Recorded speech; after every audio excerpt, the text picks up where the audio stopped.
So to begin, I'd like to acknowledge the Gayabal and Jawa peoples of Toowoomba and the Jagera, Yagara and Yugarabal peoples of Springfield and Ipswich as the traditional owners of where our USQ campuses are located. I'd also like to pay my respects to elders past, present and future and acknowledge the living culture of all First Australians. I'm really thankful that I get to deliver this speech again, but as always, I'm also a little uncomfortable too. I'm uncomfortable because I'm a massive introvert and am terrified at public speaking.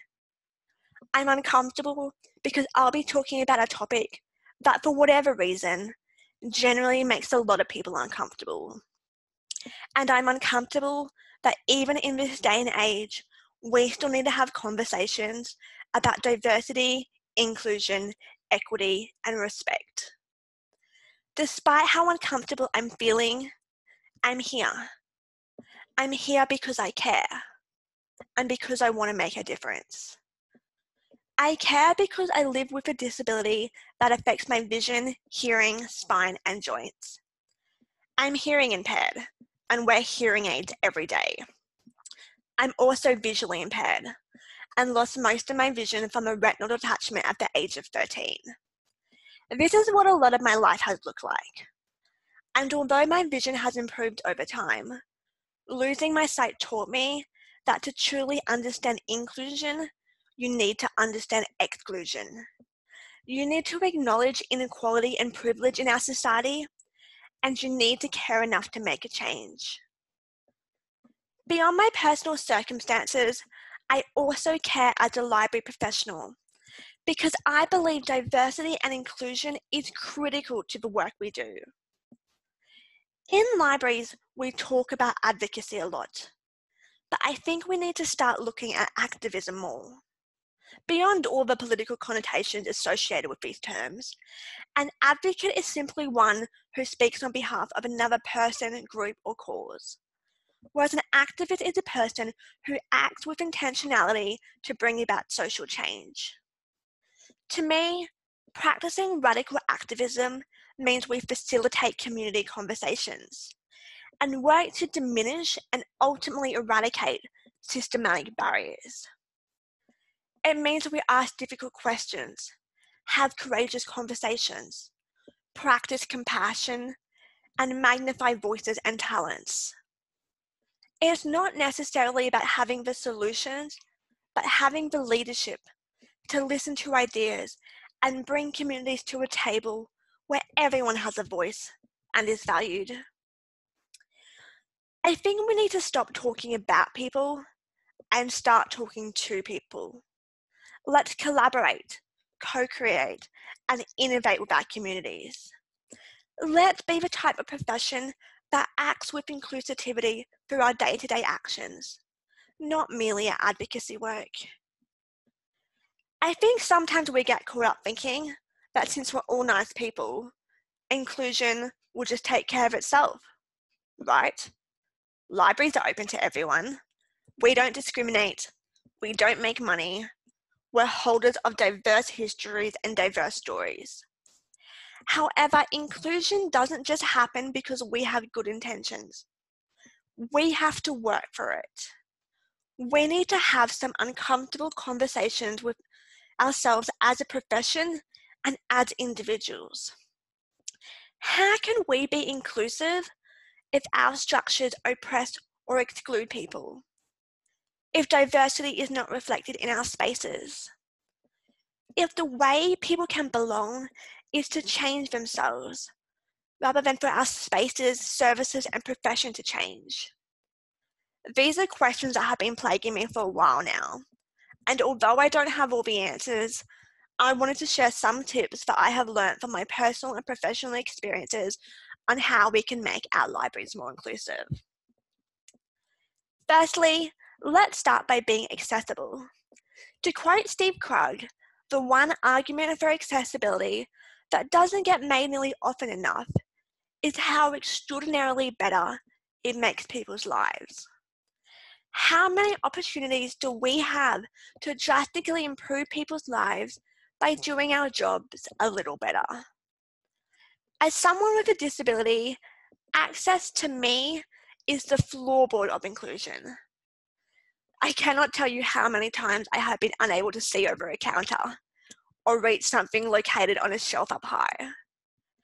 I cannot tell you how many times I have been unable to read something simply because of the color combination or font size, or because the content was inaccessible on a mobile device. Let's lower our desk and our shelves. Let's make sure our electronic content is accessible on screen readers and mobile devices. Let's consider installing braille signage on doors, incorporating height-adjustable furniture into our spaces, and using Auslan interpreters at events.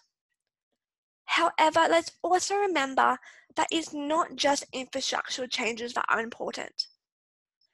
I think sometimes we focus too much on the extraordinary goals that we forget small changes can often make the most difference. Small changes that each one of us in this room can do as professionals and as part of the global community. Small change 1, learn how to make your own content accessible. This includes structuring your documents logically, adding image descriptions, adding closed captions to videos, and thinking about your use of color contrast. I've embedded Vision Australia's accessibility toolbar into my Word documents. It's free and is super easy to use. It runs accessibility reports and tells you how to fix the errors. With 80% of web content starting its life in Microsoft Word, it's so important we get the accessibility of our Word documents right.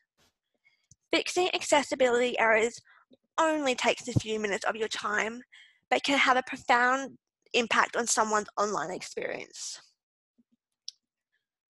On social media, you can also make your content more accessible by using camel hashtags. Capitalize each word in your hashtag, as this makes it easier for people who are using text-to-speech software. For example, if you wanted to say, Nikki is doing an awesome presentation, you would do it the first way, not the second way. I also want you to expand your understanding of access. Accessibility is not only limited to ramps, or captions, or braille. Accessibility goes beyond the realm of disability and can also include providing online participation options at events, breaking down barriers to access by supporting initiatives such as the Open Access Movement or the Marrakesh Treaty, providing gender-neutral bathrooms, providing sensory safe spaces with muted lights and colours, and considering the needs of clients who are on the wrong side of the digital divide and finding ways to bridge that divide. Small change 3, ask the person. I am sometimes asked for my recommendations on the types of font sizes, styles, and colours we should be using for accessibility purposes. And the truth is, there is no concrete answer to these questions. People are so diverse that it's impossible to accommodate everyone's individual needs and circumstances. In fact, access and inclusion mean different things to different people. Therefore, outcomes for access and inclusion are never going to be prescriptive. I can tell you that I like to read yellow font against a black screen, often at a size 14, but I can't speak on behalf of anyone else's needs. So the best thing we can do to be truly accessible and inclusive is to leave our assumptions at the door and simply ask the person. If you have a client or colleague who has accessibility needs, just ask them what their preferences are and how you can best support them. I am really so appreciative when people do this for me. Small change 4, apply universal design principles. Universal design is the design of production environments to be usable to all people, to the greatest extent possible, without the need for adaptation or specialized design. Sit-stand desks are a wonderful example of universal design, as they are flexible enough to accommodate everyone's needs, regardless of individual differences. Learn to apply universal design not only to your infrastructure, but into all your programs, events, and learning experiences. This involves creating multiple means of representation, engagement, and expression to accommodate people's unique learning styles. Creating multiple means of representation means you present what you teach in different ways, while creating multiple means of expression means providing flexible options for how people learn, express, and share their knowledge. And lastly, creating multiple means of engagement means providing flexible ways to generate motivation. This means creating experiences that are meaningful to people's lives. When we create services and programs, we need to design them with various levels of interest in mind, as well as different levels of capabilities. Ultimately, universal design works on the premise that the more flexibility and diversity you provide, the more accommodating you become of people's differences. Small change 5, deviate with diversity. When people walk into a library, they should be able to see a part of themselves in their environment. That is the hallmark of an inclusive place. Creating an inclusive library means we put all kinds of faces on our marketing material. It means we have diverse artwork and diverse displays, and not just for particular days of the year. It means we find out what is important to our communities and we target our services to those needs. This could mean translating content into different languages, shining a light on Indigenous research methodologies, or being aware of times of celebration in different cultures. It also means diversifying our collection so we are more representative of the glorious diversity within our communities. When someone walked into a library and can't find a book that represents them or their life, we have failed them. Likewise, if someone walked into a library and only sees books that represent their life, we have also failed them. A survey on diversity in children's books found that approximately 77% of characters were either white or an animal. Only 1% of characters were reflective of First Nations peoples, 7% were reflective of Asian Pacific heritage, and 10% were African. When children cannot find themselves reflected in the books they read, or when the images they see are distorted, negative, or laughable, they learn a powerful lesson about how they are devalued in a society of which they are a part. This is why libraries play such an important role in promoting marginalised voices. Let's undertake diversity audits to ensure our collections contain diverse resources by diverse authors. This can be done by combing through the data in our online catalogue and by analysing the books themselves individually. Although it's a lot of work, it highlights our biases, what voices we promote and what voices we marginalise. Collection management data helps us be more evidence-based and holds us accountable in ensuring our collections are diverse, which is so important because without diversity, our libraries are only telling one story from one point of view with one set of biases. Our world isn't like that, and our libraries shouldn't be either. Include programs and events that celebrates diversity in your workplace and library. I'm a big fan of the Human Library. For those of you who haven't heard of the Human Library, it's an initiative founded in Denmark that aims to break down prejudice and stereotypes through open conversations. The Human Library is a place where actual people are alone, where you can borrow someone and have enlightening conversations with them, whether they be a refugee, alcoholic, Muslim, or sexual assault survivor. I know some Australian institutions have become local organisers of the Human Library, but I'd love to see more libraries do so. We need to create initiatives that celebrates diversity in a safe way, where we can remind our clients and ourselves that we are all the same by the simple fact that we are different. And there's so much beauty in that. Staff diversity is arguably just as important as diversifying our collections and services. Because how can we harness the true power of diversity if we don't recruit and retain the very people we claim we want to include? Although diversity and equity is the core value of our profession, we are lacking diversity in many demographics, with some literature stating that we are paralyzed by whiteness. In addition, research shows that even when we manage to recruit diverse talent, staff from underrepresented groups are leaving the profession at even higher rates than others. This is a warning sign for us to look critically at our workplace cultures and practices. For example, the existence of unpaid internships in LIS education is a significant barrier for low socioeconomic students. The term cultural fit in the hiring process may be problematic and encourages recruiters to look for their mini-me's. The rigid distinction between professional and paraprofessional roles creates silos, and bullying, harassment, burnout, power, exclusion, and institutional oppression are all factors that may inhibit our ability to retain a diverse workforce.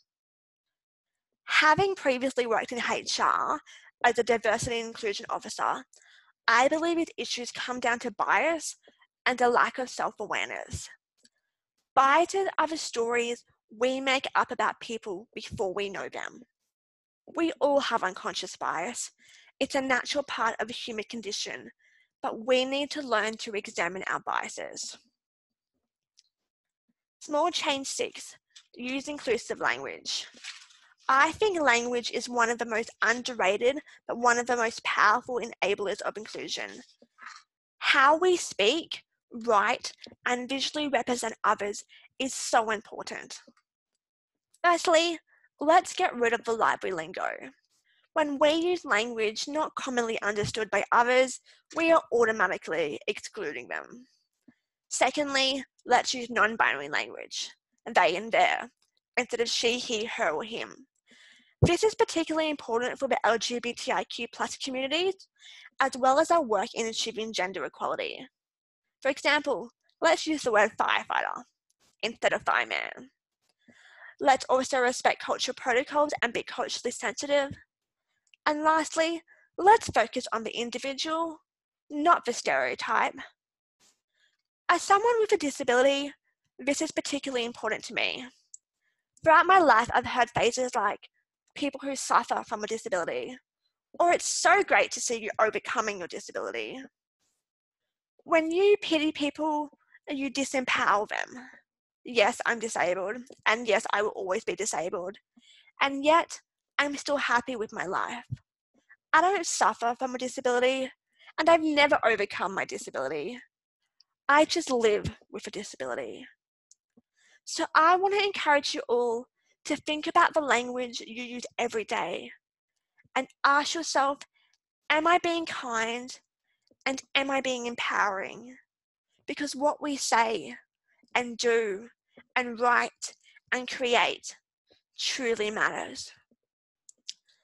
Let's also remember that non-inclusive language does not always include words, but also the absence of words. Every time we encounter racism, discrimination, or harassment in our libraries, and we don't say anything or don't oppose the poor behaviour, we are in essence endorsing it. Silence only ever encourages the oppressor, not the oppressed. We need to have the courage to be better bystanders, because unfortunately, the statistics here are pretty sobering. Libraries are supposed to be safe spaces for everyone, but when we don't take action against inappropriate or exclusive behaviour, we are not providing our clients or colleagues with the psychological safety they deserve. In fact, if we look at inclusion through the lens of neuroscience, we find that inclusion is so important to everyone that it's actually processed in the prefrontal cortex of our brains. Research found that being excluded activates our pain systems, which means it's a threat to our very well-being. So when someone ignores our idea or perspective in our workplaces, or excludes us from a meeting we should have been at, the pain we feel is experienced in the same areas of the brain as actual physical pain. The existence of this tangible social pain is evidence that connectivity, inclusion, and belonging are so important. So when we do encounter behaviour that jeopardizes the notion of the library as a safe space, we need to be better bystanders. That's not okay.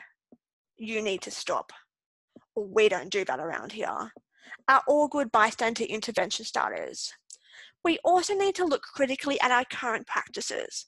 Let's revisit our policies and procedures and assess our physical and online spaces to determine whether or not we truly provide a safe space for everyone. Inclusion, in the simplest of terms, is really about feelings. Feelings of belonging and, paradoxically, feelings of uniqueness. It's because of these feelings that creating an inclusive environment must start with the heart. The heart of libraries, the heart of the library profession, and the heart of each one of us as human beings. It's the people working in our libraries who make things happen, who create change and bring values to life. I know a lot of you are probably thinking that you don't have the influence to create change, but the truth is you do, in each of your own unique ways. Just consider the effects of just one small thing. One match. One mosquito bite. 1 minute. One vote. One seed. One word of kindness. The power of small things leaves legacies, whether we realize it or not. Culture is what ordinary people do every day. It's our smallest day-to-day interactions. Everyone has and makes culture, and I truly believe that the way we make people feel transcends the work we do. And we are all leaders when it comes to that. But here's the catch. Creating an inclusive library is ongoing work and not a check-the-box activity. In fact, it's really, really hard.